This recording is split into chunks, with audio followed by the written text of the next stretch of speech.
Shalom jemaat yang terkasih, bagaimana kabar saudara di hari ini? Kita berjumpa lagi di dalam Renungan Harian GKI Sangkrah, tepat di hari Senin, tanggal 7 Juni 2021. Dimanapun saudara saat ini berada, mari kita menyiapkan hati untuk menerima sapaan firman dari Tuhan. Kita berdoa.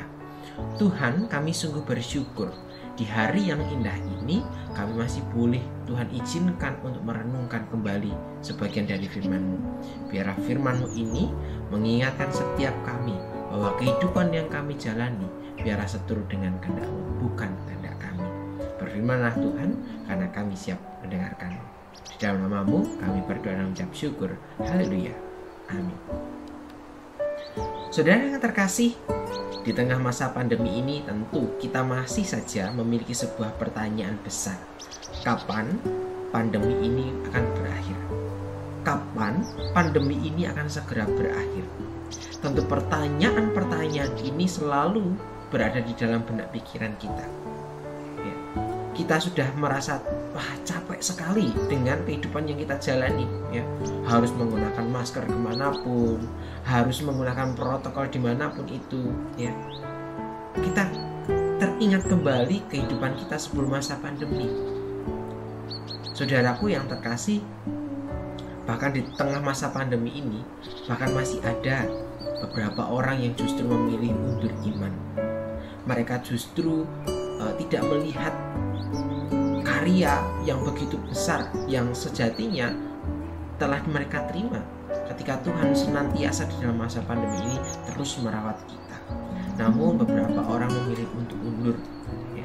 Bahkan ketika ditawari untuk pergi ke gereja, enggak, aku sudah tidak mau. Mereka memiliki kecewaan tersendiri. Ya.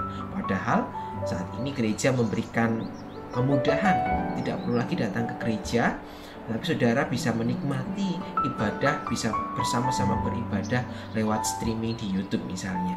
Tetapi rasa kekecewaan yang timbul di beberapa hati orang-orang tidak memungkiri bahwa masih saja ada orang yang tidak bisa melihat karya yang sudah Yesus berikan kepada kita. Nah, mari saudara, kita mau membaca kitab di dalam Wahyu pasal yang ke-20 ayatnya yang ke-4. Lalu aku melihat tahta-tahta dan orang-orang yang duduk di atasnya. Kepada mereka diserahkan kuasa untuk menghakimi. Aku juga melihat jiwa-jiwa mereka yang telah dipenggal kepalanya karena kesaksian tentang Yesus, karena firman Allah, yang tidak menyembah binatang itu dan patungnya, dan yang tidak menerima tanda pada dahinya dan tangan mereka. Dan mereka hidup kembali dan memerintah sebagai raja bersama-sama dengan Kristus untuk masa 1000 tahun. Saudaraku yang terkasih, dalam Wahyu pasal yang ke-20, terlebih di dalam ayat 1 sampai dengan 6, dalam bacaan ini mengajak setiap kita untuk kembali merenungkan kehidupan yang kita jalani. Memang ketika kita hidup, kita saat ini ditawarkan untuk mungkin hidup dengan cara yang dunia mau. Tapi sebagai kita memiliki iman Kristen, kita memiliki iman percaya pada Tuhan, kita diajak untuk memiliki cara hidup yang berbeda. Bukan seperti yang dunia mau, tetapi hidup seperti yang Tuhan mau. Untuk itu, ketika kita mengalami sebuah pergumulan atau penderitaan yang mungkin saat ini sedang kita alami, ini karena kita mencoba untuk tetap bertahan di dalam iman. Ya. Mungkin pencobaan-pencobaan atau pergumulan yang sedang kita hadapi ini menjadi sebuah proses. Sebuah proses apa? Sebuah proses pemurnian, ya, pemulihan iman. Kita diminta untuk tetap bisa setia terhadap proses yang Tuhan izinkan terjadi dalam kehidupan kita. Namun, sekali lagi, sebagai manusia yang lemah, sudah seharusnya kita mengakui ketidakberdayaan kita. Untuk itu kita harus memohon kekuatan dari Allah agar setiap kita dimampukan untuk menjalani hari-hari ke depan. Dari situlah kita akan mendapatkan hikmat yang akan senantiasa menuntun kita. Kita diajak untuk setia dengan proses yang kita alami. Mungkin penderitaan atau pergumulan yang saudara hadapi ini, Tuhan memiliki maksud tertentu. Itulah yang Tuhan kehendaki di dalam kehidupan kita. Mari kita meresponi hal itu dengan kita berjuang untuk tetap setia.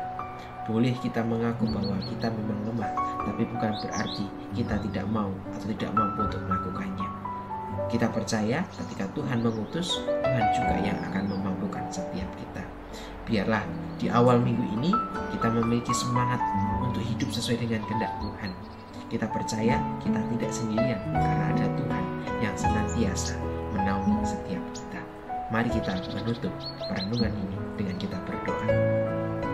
Tuhan, kami tahu kami adalah manusia yang lemah.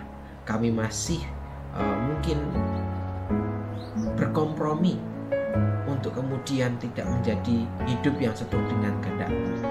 Tapi Tuhan, melalui firman-Mu di hari ini boleh mengingatkan setiap kami sekali lagi bahwa hidup yang kami jalani seharusnya adalah hidup yang sesuai dengan kehendak-Mu. Ajar kami, mampukan kami supaya keegoisan yang kami miliki mulai terkikis, supaya kami menjadi manusia yang benar-benar taat kepadamu. Urapi setiap hamba-Mu yang berupaya terus melakukan kebenaran firman, dan kami percaya Tuhan selalu beserta dengan kami. Terima kasih Tuhan, di dalam nama-Mu kami berdoa dan mengucap syukur. Haleluya, amin.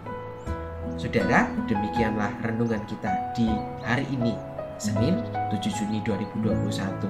Tetap semangat ya saudara untuk menjalani kehidupan di tengah masa pandemi. Selalu ingat protokol kesehatan dimanapun saudara berada. Dengan itu kita bisa berpartisipasi menghambat penyebaran yang lebih luas lagi. Tetap semangat karena ada Tuhan yang senantiasa menemani kita dimanapun kita berada. Tuhan Yesus memberkati saudara.